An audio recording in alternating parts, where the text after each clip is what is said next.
In today's mocktail video, I'm going to be turning my attentions to William Fox's juniper syrup, which is the perfect alternative for those of you that aren't drinking or who don't drink that kind of want a gin and tonic. Hey cocktail fans, welcome back to the channel. Here at Drink Stuff, we are your one-stop shop for all your cocktail needs except for the booze. Now, when it comes to not drinking and still craving a gin and tonic, you know, there are a few different options available to us these days. We are blessed with that. You know, gin brands have come a long way over the last couple of years. These are kind of two that I would use in my business for doing cocktail masterclasses when I do hen parties. You know, Whitley Neal have created their raspberry gin and their rhubarb and ginger gin without the alcohol. But, you know, Diageo play in that field as well with Gordon's gin. We have their pink gin. We have their non-alcoholic plain standard gin. They are pretty decent products. But as I just said, there is another option. Step forward, William Fox's juniper syrup. Now, for those of you that don't know, all gin essentially is, and I'm not being facetious here, I'm generally being true, all gin is juniper flavored vodka. That's all it is. The only requirement for gin to be gin is to put a juniper berry in vodka and you have gin. Pretty standard. Now, gins are distilled with many other botanicals to make sort of dial back the taste of the gin, maybe in juniper in certain situations. You know, you have plenty of citrus floral notes going on. We get distilled with fruit these days as well, like your raspberries and things like that.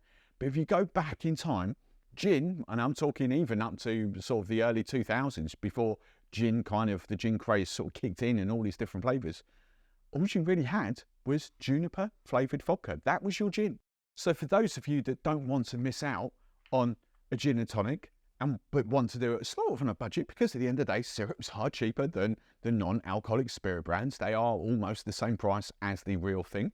You know, juniper syrup in quantities of up to you, 15 to 25 ml, I would recommend, into a large gin balloon. Add the tonic of your choice. I've just gone for a London Essence Pomelo, which is kind of like a grapefruit and pink pepper. Garnish that up with some dried raspberries from Frona and a dried lime. Give it a little stir, because obviously the juniper is a syrup and it will be slightly heavy and sitting at the bottom. And you have a delicious non-alcoholic gin and tonic. And actually, because of that syrup is flavour forward, you don't mistake that for not being gin.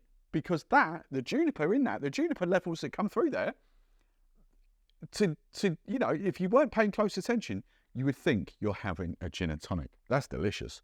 And you know what? I'm going to throw this in there as well, because I know it's going to have some people thinking, well, it's syrup, it's going to be sweet. I don't think that's as sweet as using something like that, because we all know that some of these gins do have a lot of sweetness to them. So don't think by using this, you're actually adding more sweetness than what you need, because you're really not. Now, if you wanted to create some of your flavored gin and tonic, non-alcoholic gin and tonics, now I don't actually have too many William Fox syrups here these days.